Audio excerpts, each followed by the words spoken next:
The 2023 wide receiver class has a lot of unknowns, but Iowa State's Xavier Hutchinson makes a really good case to be an early contributor and a good NFL player. Today, we're going to break down his prospect profile and discuss what that outlook looks like. Stay tuned.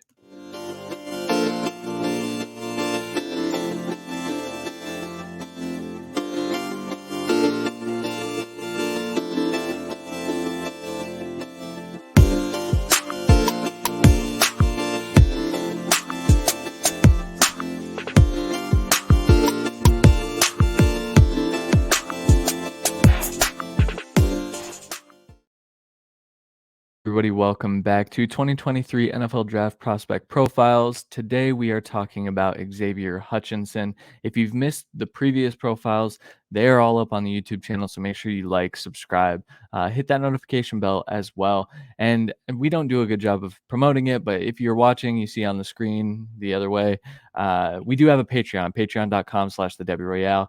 We're working on our manifesto for 2023, so go check that out, see if that's something that interests you. If not, it's okay. Just hang out on the YouTube channel. Like I said, today we're talking about Xavier Hutchinson, the Iowa State wide receiver that really is not being talked about enough. I feel like in fantasy circles, there's some discussion about him. But on an NFL draft level, he's just not getting the buzz that I thought he might based on his skill set. So today, if this is your first prospect profile, we go through the numbers, we go through a scouting report, and then we do give a little bit of an NFL comparison. And I think we've got a good one in the Football Guys rookie draft guide. So I'll talk through that. But let's get into it. By the numbers, 2,932 yards since 2020. Now, it's important to note that he was at Iowa State for 3 years, but he was a JUCO transfer in. He played for 5 years. He's a fifth-year senior. He was at the Senior Bowl. And so the 2,900 yards doesn't include the JUCO stuff. That's just his work at Iowa State. Before I go any further, 6'1" and 7/8, so pretty much 6'2" is what he measured in at the Senior Bowl, 207 pounds, so really good size. Looks like a guy that could play as a traditional X receiver, and we'll talk more about that in the scouting report. 107 receptions in 2022. Iowa State's offense took a massive step downward after the departure of Brock Purdy, which sounds crazy. Brock Purdy is not that good.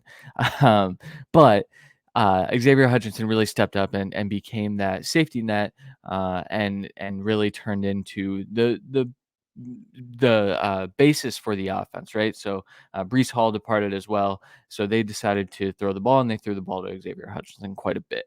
2.72 yards per route run in 2022, pretty good number, especially considering how many routes he ran. He was effective.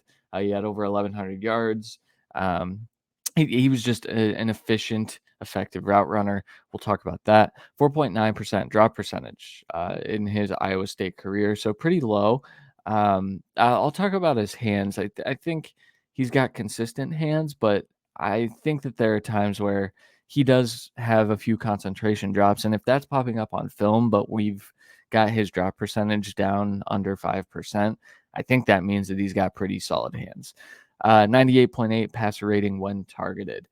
So just a guy that is a quarterback friendly wide receiver, right? So anytime you throw him the ball, he's traditionally coming down with it. I think that matters. I think that he is going to be one of the favorite rookie targets if he can get on the field. And we'll talk about draft capital here in a second too. Scouting report. So Xavier Hutchinson, big guy, but a really good route runner. When I tossed on his film, I thought, oh, it's going to be a big jump ball guy. He's 6'2", 207. And I had seen some things, and he occasionally makes some highlight catches. But route running is really sharp with him. He's got really nice footwork. He's got sharp cuts in and out of his breaks. I mean, one thing I look for with wide receivers, it sounds silly, but if these guys are getting the turf pellets to pop up, I know that they're cutting on a dime, cutting sharply. That is all you see when Xavier Hutchinson is running routes. He's very, very efficient there.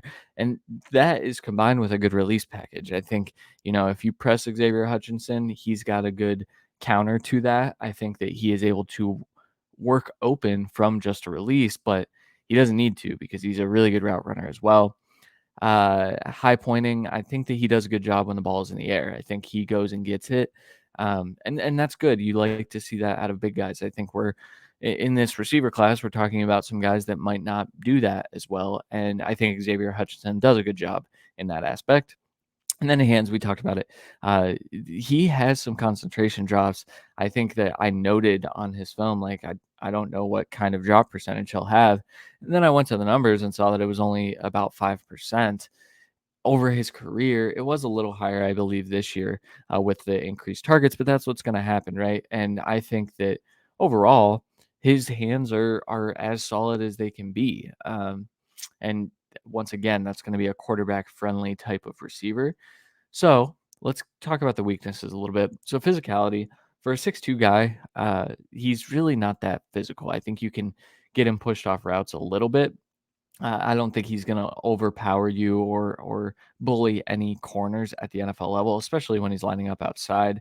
I think that he does have a little bit of inside out versatility, but I think that overall you're going to want him on the outside and you're going to want him to be a little more physical, especially at that size.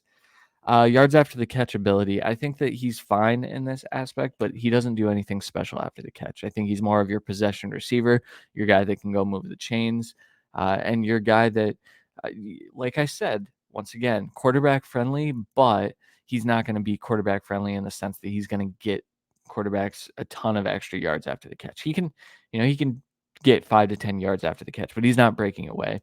I think he's a good athlete. I didn't put that on here. I think some people are going to question his athleticism, but I think he's fast enough. I think he's got fluid enough hips. I think he's going to test pretty well at the combine. So, uh, but yards after the catch are not his strongest suit. And then age, I talked about it. He's a fifth-year senior. He does have, I believe, a decently early breakout. I believe it's somewhere in the 20s. So analytics folks are probably going to like him quite a bit, especially he was productive for 5 years too. So I think that that's going to matter as well. But in terms of a fantasy outlook, one of the player comps that we used, I believe, in the Football Guys Rookie Draft Guide, which is free. You should go get that at footballguys.com. But Jacoby Myers comes to mind when you're watching Xavier Hutchinson, just a guy that has super reliable hands, is a really good route runner, is consistently open, and probably isn't going to get drafted until day 3. If I had to guess, there are a ton of other guys that NFL teams are going to say, like, I want his speed, I want his yards after the catch ability, I want his size. And Xavier Hutchinson is just kind of a combination of everything, where he's not the most tremendous at anything, but he is very, very solid. And I think that he can be a wide receiver 2 or even just a solid wide receiver 3 for your team. On the other side of things, for fantasy, that matters because I think if you're looking at a Jacoby Myers outlook, you're looking at a potential back end wide receiver 1 based on volume at the NFL level. And so when you're looking at where he's going in rookie drafts, I think that Xavier Hutchinson right now is one of the better values, which is why this is titled underrated, because I do think he is going to end up being a contributor, an early contributor too, because all of these things, he's very pro ready. And so I think he could have a very solid rookie season. Now, what that means for fantasy, I don't really know. That's going to depend on situation, I think, a bit. But overall, Xavier Hutchinson is one of my favorite wide receivers. He's my wide receiver 7 right now. I've got him ahead of some guys that have been discussed very highly in this draft. I'll take the solidness from him. I don't think that's a word, but I'll take that instead of some of these guys that might be wild cards or might only have one thing in their bag. Give me the guy that can get open and be a possession type of wide receiver, because I think that's a high PPR floor type of guy that can really help NFL teams. So that'll do it for this episode of the 2023 NFL Draft Prospect Profiles. Once again, if you liked what you heard, make sure you drop a thumbs up and subscribe to the channel. Kevin and Jay are absolutely killing it. Jeff is getting there. He is gonna drop a lot of videos on this channel eventually. So but we appreciate you guys all watching. I do have a list of these prospects. I will be back every week. But if you have another guy that you want me to talk about, drop a comment, hit me up on Twitter at CWilliamsNFL, and I will try to do that. Until next time, thank you guys.